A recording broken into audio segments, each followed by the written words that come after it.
your mic breaks, I'll just take over. It'll be fine. We now live. Finally, sorry, technology sucks, or maybe I suck at technology. One of the two. Probably I suck at technology, but hopefully this is working, and we are now live, and people can hear us and see us and join in if they're interested. Yeah, I don't know if anyone's joined, but hey, we'll give it a wing. So yeah, thanks for taking your time, Lisa, to test this out and see how it goes. It's fine. I legitimately have wine with me, so it's fine. I'm happy. Good. Yeah, so thought I'd try this out. So this is a new feature in Streamlabs that allows other people to join in the stream. I know Twitch has just recently released something similar. So I thought I'd give this a go.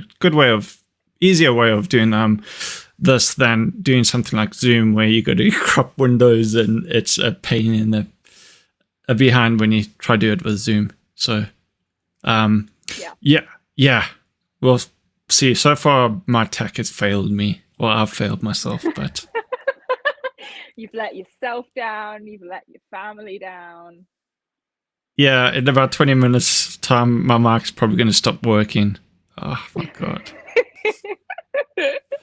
I should take it as a side. But yeah, I don't know if we got anyone on. We'll see. So yeah, if not, this is going to be recorded, so all good. And maybe next time we can do this from the metaverse, because I know everyone is really keen to join the metaverse, get stuck into the project, disruptive tech, or whatever it is we're calling it these days, and we can live stream from the metaverse, and you can walk up to us and stroke our faces, or whatever the metaverse allows you to do. I don't even know. Something in really low res. All 38 of you. Yeah, exactly. Totally worth the money. For those who don't know, I think, Lisa, you said there were 38 daily users? Daily. So it was revealed that there were, from some analysis that had been done, that there were averaged 38 daily users on the metaverse. And I think he's put in, I can't remember how much it is. I think it varies depending on who you talk to, but it's somewhere between $2 billion and $20 billion into this, which makes it a really expensive flop, basically. No one's on it. I was thinking about this the other day, and I always like touch base with my family, my dad and my sister and whatever, to see how they feel about tech. And they were saying like that because of the Oculus that you have to use to access the metaverse, they thought it was VR. And they said, oh, well, the VR gaming makes me feel sick, so I'm not going to try the metaverse. So I'm wondering if like some people didn't try it because they thought it was going to be like a VR gaming experience. I don't know. Facebook, metaverse, just doesn't have that much of appeal. When they came out with it looked very cheesy, is one way of putting it. So it's like, yeah, thanks, I'll pass. Yeah, I agree. And the irony of the situation was he was saying, oh, we need to spend less time on our phones scrolling. And it's like, yeah, but then you're moving everybody into the metaverse. It's not spending less time on devices. That's spending more time on devices. Wearing a weird headset and walking into walls and furniture. Yeah, I guess. I don't know. I've never tried it, but I'm presuming that's what you do. I'm not being rude. I'm just making sure that we are audible and not doing my normal thing of talking to myself and everyone else is on mute. So, tech check.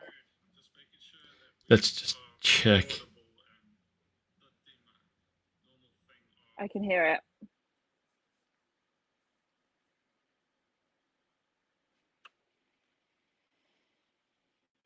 Yes, I heard you. That's the good news. Okay. There we go. Cool. Sorry about that. I just wanted to make sure, because the last thing I want to do is like record this. So there's Lisa talking away. Talking at me. Yeah, I've had that before. It's great. It's like awesome recording, Sean. thanks for muting me the entire thing.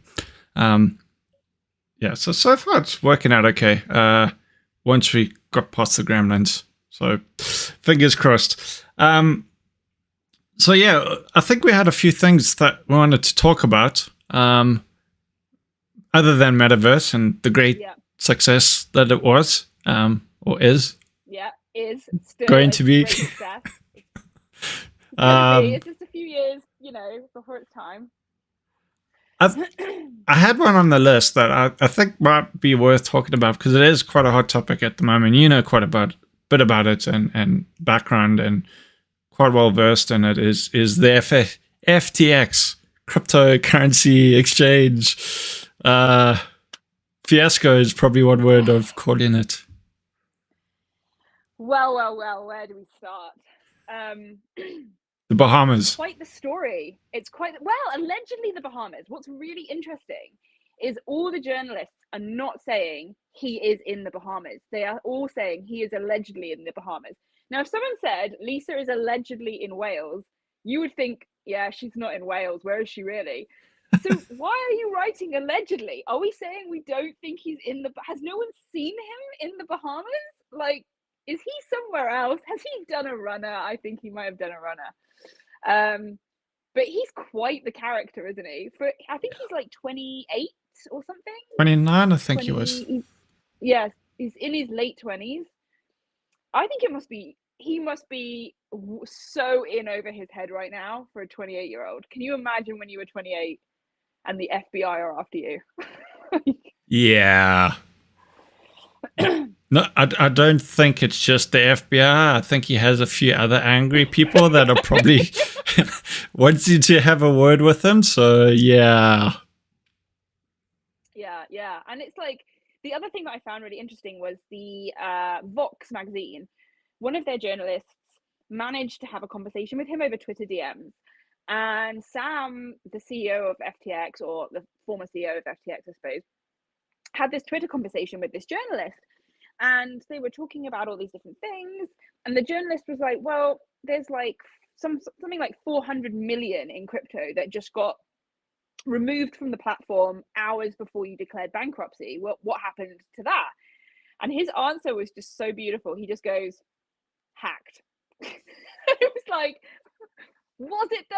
It sounds like it's really convenient timing for a $400 million hack to happen. Yeah. So, yeah. It's a lot of money. And I think the thing is, like, for me, the thing that's happened on Twitter is that people have jumped to saying how stupid people were to put their money into FTX. But the thing was, FTX was the third biggest cryptocurrency exchange after Binance and Coinbase. And so you'd think it would be reasonably reliable. And I think the thing we always forget is that these people are actually the victims of this. They're the people who have lost their money and are now in really serious trouble, maybe even suicidal level of trouble because of what's happened. So I think we've got to be a bit kind to the people who've lost that money. Yeah, I mean, one of the things, I've doubled a bit in cryptocurrency and going, screw cryptocurrency because it's gone. But ignoring that, it's very difficult to work out what is going on. I like to think of myself as tech savvy and somewhat financial aware, and I'm not a genius. I'm certainly not anything of a guru on that, but I think I know enough not to do something really, really, really, really stupid. And when I did things like Coinbase and but Binance and that, it's really complicated to work out what is going on. Like, what are these different things that you can do and all that. So it's very, very easy to get sucked into it and then also get lost in it and have no idea what you're doing. And then all of a sudden you find like, oh, I've lost everything kind of thing. Because this one weird coin sounds cool and I've got to invest in it and it's suddenly overnight gone. So Yeah. I think the problem with cryptocurrency largely is the fact that it has to be decentralized. The whole ideology underpinning cryptocurrency is decentralization.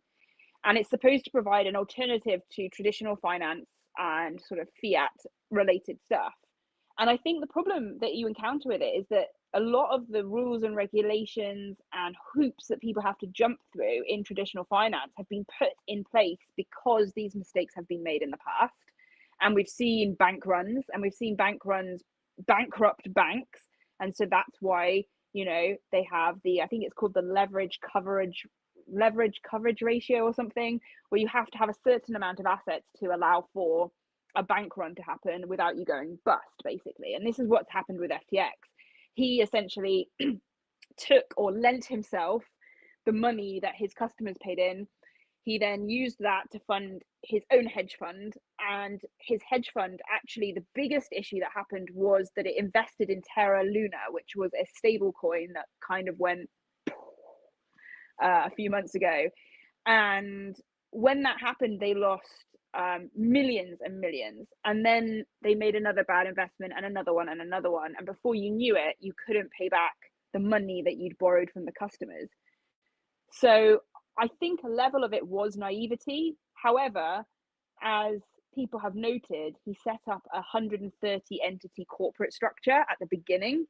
And when you compare FTX's corporate structure, which is vast with all these different companies and entities, to like Lehman Brothers, which is like 150-year-old financial house, and you compare the two, and you suddenly realize this looks very much like it was set up as a scam to begin with. So I don't know. Yeah, I did see that, and I was just like, what is going on? And there was also that, I don't know where she's involved in, not too familiar, but there was also that female friend where they had a special relationship, and she was the CEO or something, and that also was just some of the things that were said and done there were also what. She was very young, so she was the CEO of the hedge fund that borrowed the money from the customers, and she's very young and very naive. And I think, to be honest, I wouldn't want a 20-year-old with no life experience and no financial services experience handling millions and millions of pounds in any capacity, in any way. It's something that's a highly skilled job. And I think there was some naivety there, but they made some really big mistakes. And he seems to very much be of the mindset. Well, to put it politely, I'm not sure if I can swear on this or not. I won't swear. I'll say duck instead. He said duck the regulators, which works in both situations, actually. Yeah, he said duck the regulators in a tweet or in a comment. So I don't think he's that remorseful, if I'm perfectly honest. I don't think so. Well, we'll see where the story goes. All I know is when I read something more about it, it's even more like, okay, this is even worse. How much worse can it get? It's like, as I said the other day, it's like putting kids in a candy shop. Just seemed like they just went wild and went and did as they please. So, eek. Yeah. It will be an interesting thing to look at what the US do, because I think I don't know. I think the problem with cryptocurrency, though, is, I think I've said before, cryptocurrency is like a psychotic horse that's bolted from the stable, and you're stood around discussing how we make the lock more secure. Yeah. That's basically where we are with cryptocurrency. So I'm not really sure if there's a solution to it, really. It is just cryptocurrency. Yeah. I wouldn't do that ever. Again, keep buying the Apple products. That's probably a better investment at this point in time. True. I'm just like, I don't invest a lot, so I was just dabbling in it and playing around. It's like, I'm like, oh yeah, that's great. Anyway, I'll leave it, and maybe one day it will reverse around, and I will get my money back. Yeah, I don't think I'm going to become a millionaire. Got more chances of winning the lottery, which is knowing my luck, probably end up paying them. So, yeah, my luck's that bad. Yeah. So, I've got another one on you. Lisa, how would you like to be verified? Oh, what a loaded question. Look, you've got a blue tick. I've got a blue tick now. We're both verified. I'm not verified. Oh gosh, where do we start with this topic? It's been a bit of a journey, I would say.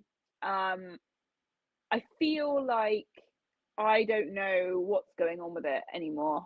Um,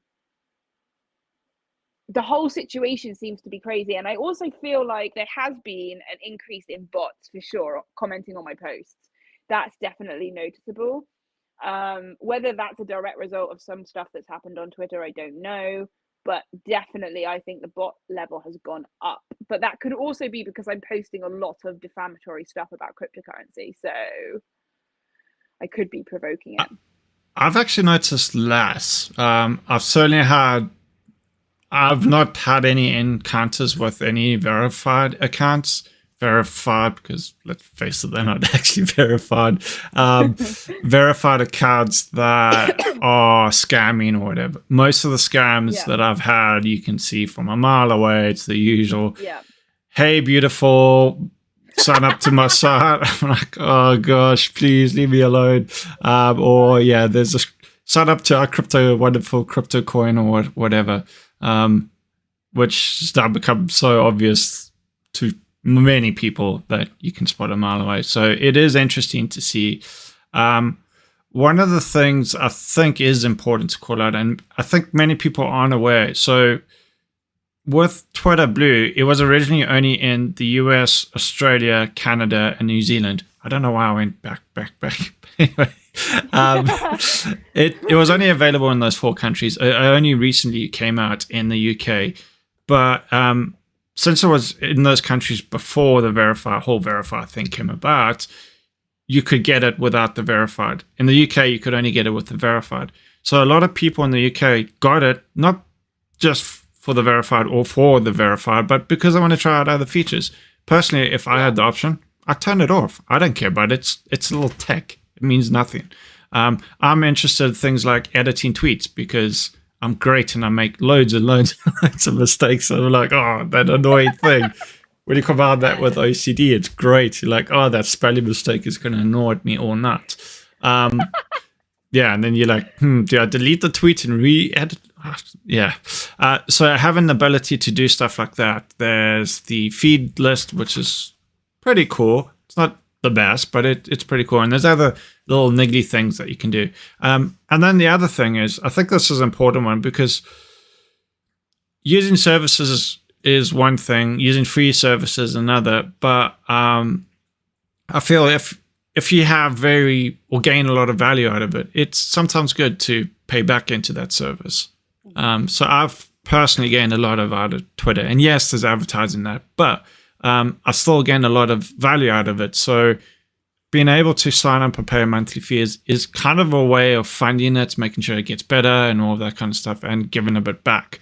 So that's why I get annoyed when people go, oh, you signed up to Twitter Blue, so therefore you're going for the verified. No. Yeah. Some people are, but many I suspect aren't. Yeah, I mean, I don't know. At the moment, I'm very much on the fence a little bit with the Elon Musk thing. I don't know enough about it. To be honest, I've muted pretty much all of the terms that relate to the saga because I just want to focus on hating on crypto. I can't hate on too many things at one time. It's very exhausting for me. But I must say, I do think that overall, I quite like the idea of paying for my social media. And having more functionality. I think that's actually a really positive step forward. I would like to be able to have more control. I'm not even that bothered about the ads, to be honest, because I personally don't find the ads hugely targeted or particularly relevant in any of these platforms. But for me, like editing would be a good function. I think like controlling my DMs, controlling who can see certain things and posts on any platform, whether that's Instagram, Facebook, LinkedIn, whoever. It would be quite nice. And I do find like LinkedIn take it to like a whole other level, don't they? I think it's like £70 a month or something absolutely insane. And it's basically like a situation where you can where you pay your £70 a month and it allows you like free harassment tokens where you can go and harass other people at will. £70. But yeah, I do think that you've got a point in the sense of paying for your social media, like you're getting value out of it in the same way that you'd pay for a game or you'd pay for, I don't know, whatever other normal people pay for. And that would be okay. That would be an okay deal. You pay for Netflix, you pay for Amazon Prime, you pay for all these other services. So I don't fall out actually with the idea that you should pay for your social media. And I think actually I would rather pay for it and have more features and more control. Yeah, that sounds reasonable. And I mean, it's always there for those who don't want to pay. It's like kind of an opt-in thing. So yeah, I think it's the best of both worlds, and yeah, we'll see where it goes. I don't think Twitter's going to go anywhere. I hope I'm not going to watch this video a few weeks time and go, yeah, about that comment. That aged well. Yeah, I don't think any of us know. There's a lot of predictions. There's a lot of, Elon's trying to sink Twitter, or Elon's going to sell it, or Elon's going to do this. I don't think anybody knows what's going on in Elon's mind. So I think the only thing we can do is hang tight and just see what happens. And I think everyone would agree that the current state of play isn't working because everyone's very, very angry. The content isn't good. Nothing's fun. It's a horrible place to be at the moment. So something needs to improve regardless of whose fault that is, I think. Yeah, I blame it on cryptocurrency personally. But I do. I personally blame Bitcoin again for this. You'll see a theme throughout this episode.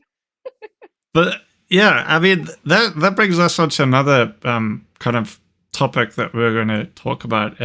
So with the whole Twitter saga, let's call it that, everyone's kind of, well, a lot of people have gone to Mastodon, and that's great. I mean, I've certainly seen a lot of positive vibes there. How long is it going to last for? I don't know, because I don't think it's a technology problem. I think it's a people problem.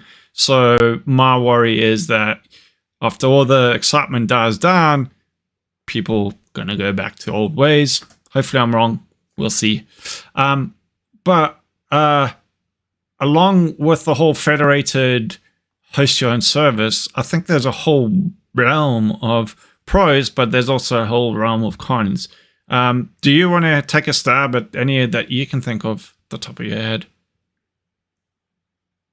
Yeah, I think there's a couple of issues. Firstly, I heard at a conference actually someone talk about how social media is an amplifier for human behavior. And they said that it amplifies the good and it amplifies the bad. So the good becomes insanely good and addictive and fun and brilliant. And the bad becomes incredibly toxic. And all it does is it just amplifies natural human behavior. And I think that's going to be the case regardless of the platform. I don't think the platform can fix that because that's a human issue, a human flaw that's amplified by these types of platforms. And you see it on YouTube, you see it on Vimeo, you see it on all these other platforms that aren't related to Twitter. So that's the first thing that I think probably you'll find the same problems will creep in to other sites. I also think there's been a kind of mixed response, I would say. I wouldn't say it's been hugely overwhelmingly positive. I've seen quite a few people who have found it very difficult to use, have found it very uncomfortable to use as well. I haven't invested the time yet into it to explore its functionality, but I think by its very nature, it can't have the same user experience as you'd get on Instagram or you'd get on Twitter because it's not a multi-billion dollar enterprise that's centrally controlled. And that's probably part of the problem. Yeah, so that's one of my problems is where you have these people often standing these instances up, and like the InfoSec Exchange one is a good example. I mean, Jerry's doing a fantastic job, but it's not his job. It's not his full-time job. Yeah. These people are using their own resources, their own time, either their own money or getting donations in. They don't have anywhere near the same amount of money as something like Twitter. So my worry is that we're going to have all these expectations essentially on an individual, what happens if something to, God forbid, happens to that individual? They get sick or they have something else more important to deal with.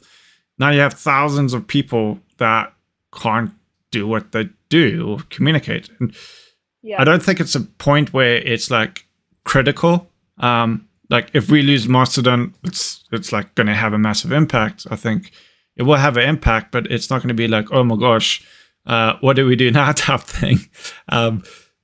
But yeah, there's some real risks against hosting your own. I mean, I was helping someone, even myself, I've stood up many servers, and I was looking through the installation instructions and I'm going, copy, paste. No idea what I'm doing, but copy, paste.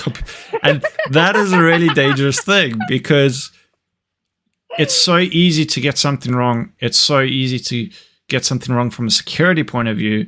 And then suddenly you find like you have thousands of people exposed. Yeah. Then there's the whole and thing it of... also brings up carry on. questions as well about like moderation. Yeah. Which is the same questions we're having about social media. Who monitors and who decides what's okay to post and what's not okay to post, and who can and cannot use a platform? And that's the same discussion and the exact same problem we're having with Twitter, with LinkedIn, with Facebook, with Instagram. And it's a problem that isn't new, but it's just the exact same problem, only this time, instead of a large organization that in theory could be pulled in front of Congress or the UK Parliament to answer questions about what they're doing, and to some degree are held to sort of standards and laws, at least loosely. You've got individuals who aren't. Yeah. And you're asking them to moderate content. It's a big job. It's a really, really big job. And so, you know, I know there's lots of servers that have currently been spun up. And one of the issues they're having is they've got a board of people.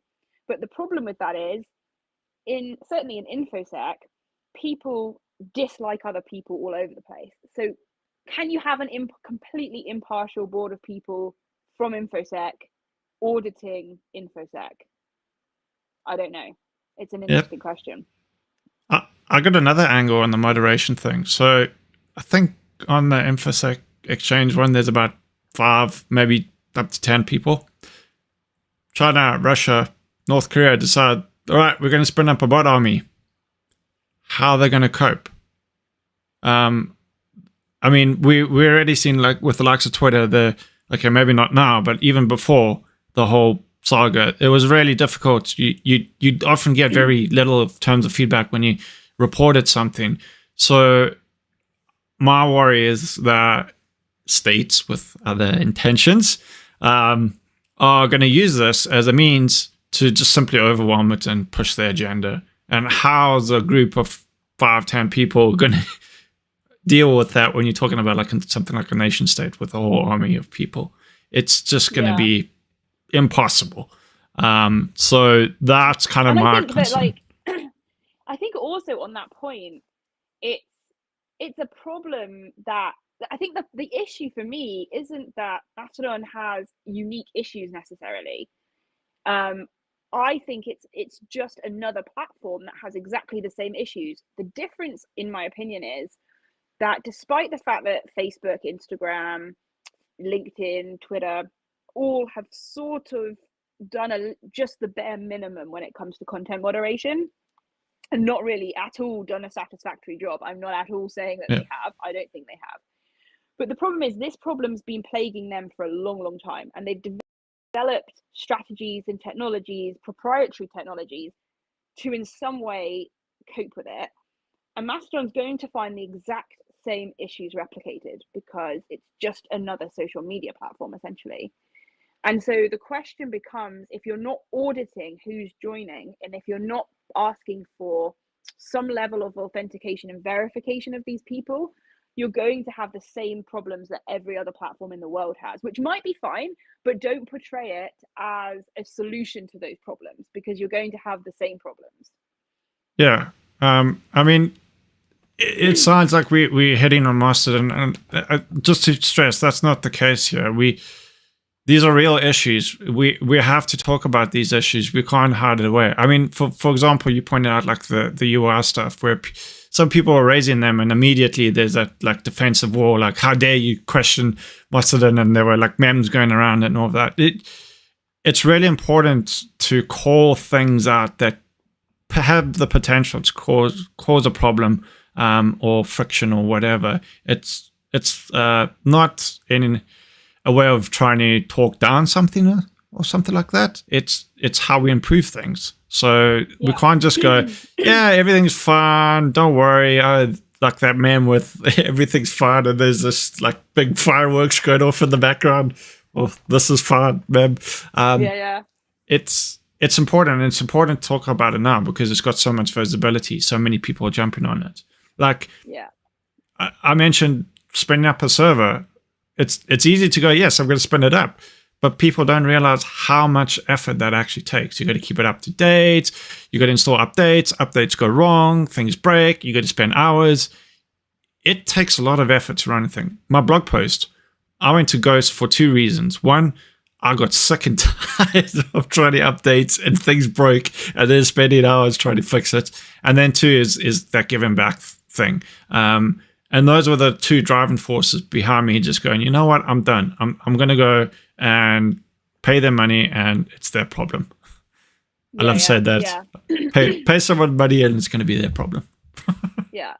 And I think that's the key thing. We're not hating on Mastodon. We're not hating on Twitter. We're not taking sides here. We're just saying that social media has problems, and the problems that people are picking up from Mastodon are the same problems Twitter has and the same problem Facebook has, and vice versa. And I think we've got to acknowledge that and look at how we deal with that head on, as opposed to burying our head in the sand because we're really angry with Twitter. Yeah. But I will say, like, the interactions so far, especially on InfoSec Exchange, have been really, really positive. Everyone's been really positive. So it's good to see that. It's a breath of fresh air. I hope it lasts, but we'll see. Me too. And less spam. There's a lot less spammy, pointless, argumentative posts, which I really like. I think that has been really positive. It would just be nice if we could keep that up and not descend into another hellscape on a different platform. That would be the ideal situation. Yeah, like it did the other night for me on Twitter, and the tick up there that apparently, yeah. I won't go into details. Let's just say people who bought Twitter Blue were only after the tick. You're all about popularity. Yeah, I want to be so popular. No, I'm not. I'm happy in my little corner, my little bubble, just being on my own, doing my stuff. Yeah. Stay in the bubble. It's much safer, I think. But I think this leads on to the kind of final point that had, and it's one that I think is really important because we've seen this time and time and time again, and that's the whole hype train. So we see many things, like especially with the Twitter saga or even Mastodon, like we tend to blow things out of proportion or not take a step back. Like a good example, the Twitter verification thing. It rolled out really badly. But at the time, we were saying like, oh, it's going to be a disaster in that before we even knew all the details. It could have ended up being completely opposite. One that I'm definitely going to call out that we got completely wrong, and I at the time was saying like, hold on, we don't know the details, don't jump to it yet, was OpenSSL. When that news came out, everyone was like, oh, it's Log4j, all this stuff was going around. And it's like, well, we don't know. All we know, it's been rated as this. That's all we know.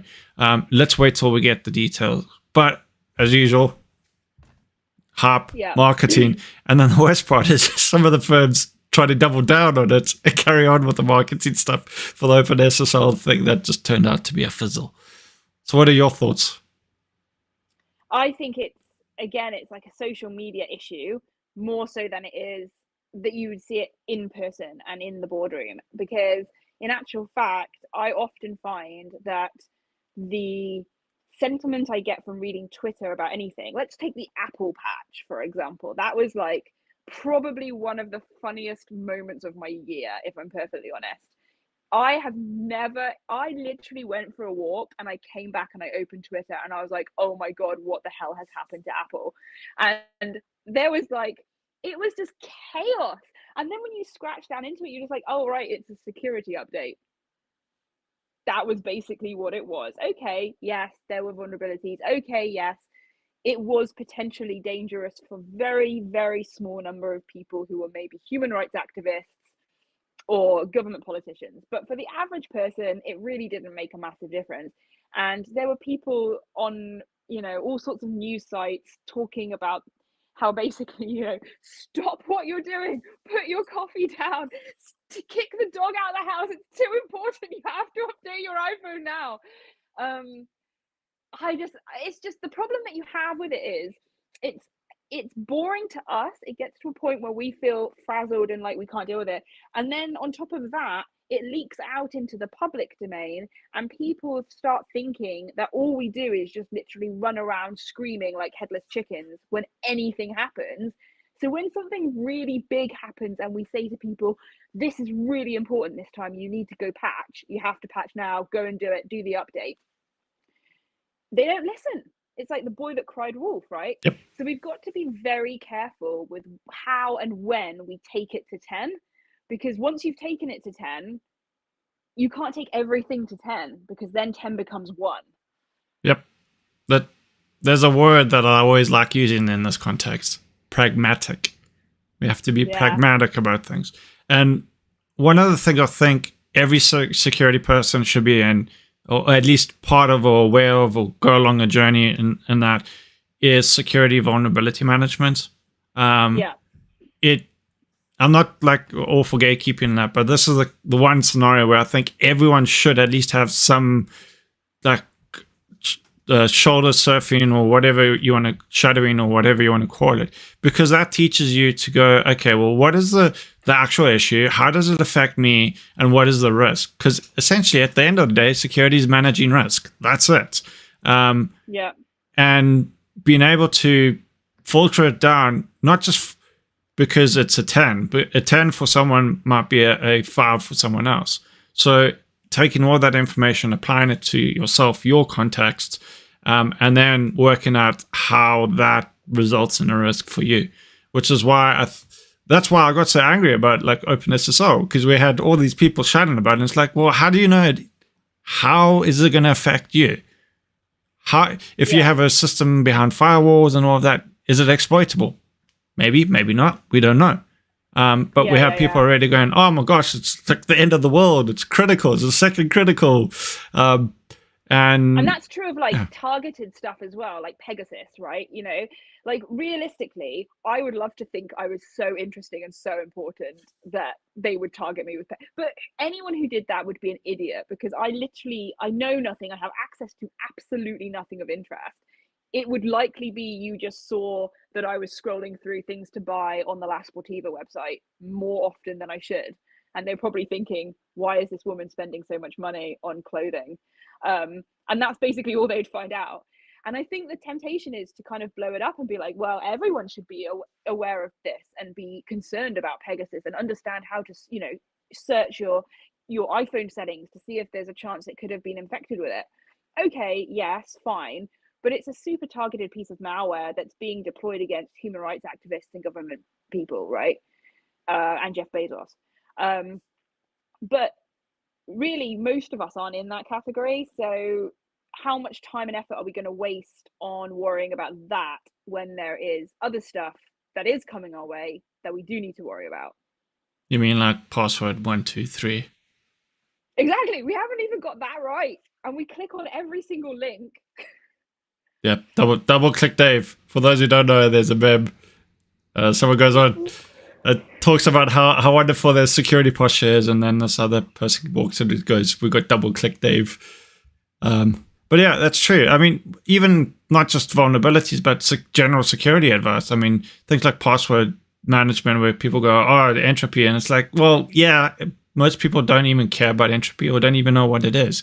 They just need the relevant information they can understand. Things like wireless keyboard. Oh no, I'm using a wireless mouse. it's again in terms of the context. If I was in a city, yeah, maybe because someone could then hide outside my apartment and hack me that way. But I'm in the countryside. If someone's sitting outside my house, they're going to be pretty obvious, and they're going to be a pretty determined attacker. So A, they'll stick out like a sore thumb, and B, like they're going to go through a lot of effort to hack me. So from my point of view, using a wireless keyboard and mouse, I think these are encrypted anyway. But even regardless, who's going to do that? And if they're going to do it, I'm going to notice it straight away. And that's where it comes down. Like I said, you got to be pragmatic, adapt things for your own situation, your own context, and also your own risk scoring. So people have different views of risk. You might, like you go mountain climbing, right? So you probably view risks of heights pretty low. I'll be like clinging to the first rung, going, please don't let go. my view of risk of heights is like that much more. So that's why, being taking all of that into context, we can't just treat everything the same as us. And I think that's something we do too often is we are in our own little bubbles. We use our own information and that for ourselves, and we don't think anyone outside of that, where we need to start doing that a lot more. Yeah. And the funniest thing is I've spoken to some CISOs in the financial sector who said like their biggest issue in terms of on the balance sheet loss, financial loss, is accidental data leakage. It's not even attack. Yep. It's not even cyber attacks. It's accidental data leakage is going to need the most money set aside to cover than anything else. And I think the problem is that that's not sexy. You know, that's not burning a 0-day. That's not some sort of fancy mobile phone call that installs malware and all this, you know, sexy kind of swordfish-like stuff. It's kind of like, oh, Deborah sent the wrong email to someone. And it's like, well, that's really dull. But ultimately, probably the most likely risk that you're going to have. Yeah. I mean, when was the last time we heard of a 0-day really being used and actively compromising a massive organization in a big way? Many people also forget attackers don't just go, oh, there's a 0-day, I'm going to use it. They're going to keep it in their inventory and use it when they really need to. So it's not like they just go, oh, we'll just burn through these 0 days like there's no tomorrow. Exactly. It doesn't work that way. They're clever. So the boring stuff. I mean, this is why we're still talking about things like SQL injection and cross-site scripting, 20 years later? Yeah. Top 10 passwords, still the same top 10, year in, year out. And I think also like the Bitcoin world, just to bring Bitcoin in one more time, so I've brought it into every single question, like a lot of the crypto heists that we've seen, they're just like wallet compromises and exchange account compromises, where it's just like, oh, I've got your password. So it's exactly the same issue. It's not complicated. It's not sophisticated. It's just cred stuffing, essentially, but on a different platform. Yeah, I mean, I did a blog post on a scam where they go, yeah, well done, you won this amount of Bitcoin. You're like, awesome. I'll go to the crypto exchange, put in the code, looks all legitimate. It's even got MFA. I was like, yeah, MFA, this is legit. This is 100% legit. Go ahead. Try withdraw. It's like, no, you need to deposit this amount of Bitcoin. Okay, do that. No, you need to deposit this amount of Bitcoin. You're like, yeah, that's not going to happen.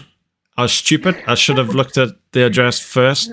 Like as soon as the thing was 0.01, I knew that was like, yeah, something's sketchy here. But I thought I'd just see where it went. I should have really looked at the Bitcoin wallet first and realized there was nothing in there ever. And yeah, it was a full-on scam. I think the site's still going. So if it can kind of catch people like myself, what's people who have no knowledge of this stuff, like, it's easy for them. And that's why they keep on doing it, because it wins. No 0-day, no advanced hacking, no compromising my system or my iPhone or any of that. No. And it's a basically business sense, right? It's like your profit margin goes up the less time and the less effort that you spend on attacking. So it makes perfect business sense to use the path of least resistance, because your profit is going to go sky high from that. Yeah, but that's what I think some people don't realize. Like, Attack is basically a business. They have profits, they have costs, they have all of that stuff. They have people to feed, bells to feed, and all of that still. It's going to be interesting. See, I'm hoping, because it always happens around about this time at the end of the year, some big news comes out. I mean, in 2020, 2020 we had SolarWinds. 2021 we had Log4j. Yeah. The clock's ticking. What's it going to be this year? Well, we have Black Friday coming up, so it could be some massive, great big Amazon takedown, perhaps. Who knows? I'm sorry. Cause problems. Amazon already have a Black Friday event. Black Friday is no longer Black Friday. Black Friday is a week. Oh my God. Don't get me started on Black Friday. Where you can pay the same price you did many weeks ago. Yeah, exactly. Yeah. Bargain. But, I think we'll see. It will be something, and it will come at the worst possible time for all of us, because that's how it works. And hopefully, because Twitter is being used less, maybe it will be a less dramatic and more pragmatic response. If not, I'll just throw my phone away. Yeah, I think so. Plan B. That is a good plan B. That's a solid plan B, actually. Get rid of it. But yeah, no, this has been great.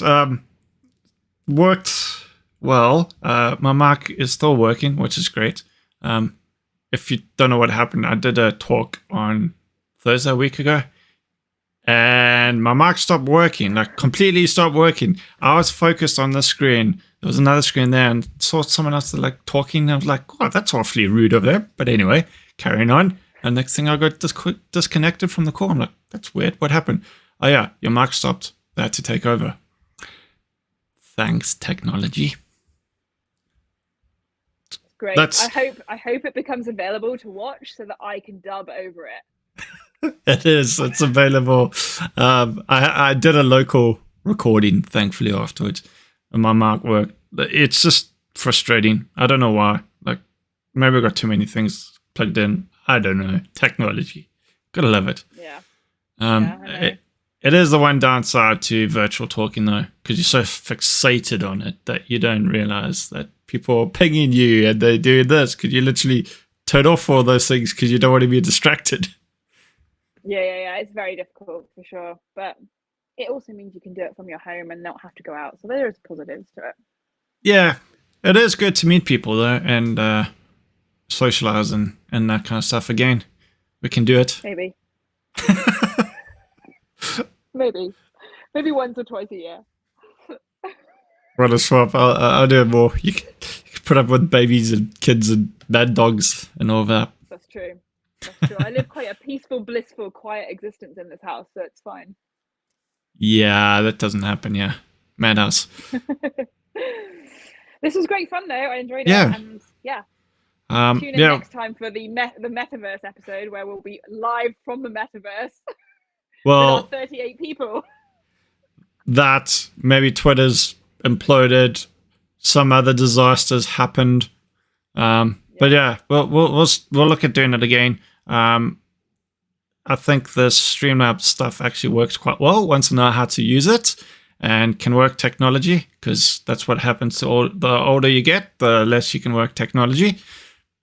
It's great. Aging and technology is always fantastic because you become more and more useless. Yeah, like me. Definitely like you. Yeah, it's great. Not everyone's like that. Just me. But yeah, thanks for your time. This was really great. I enjoyed it. Yeah, me too. And hopefully everyone else either watched it or is able to watch the recording. Any feedback, just give us a shot. If you aren't following Lisa, her handle's at the bottom there, Lisa Forte UK on Twitter.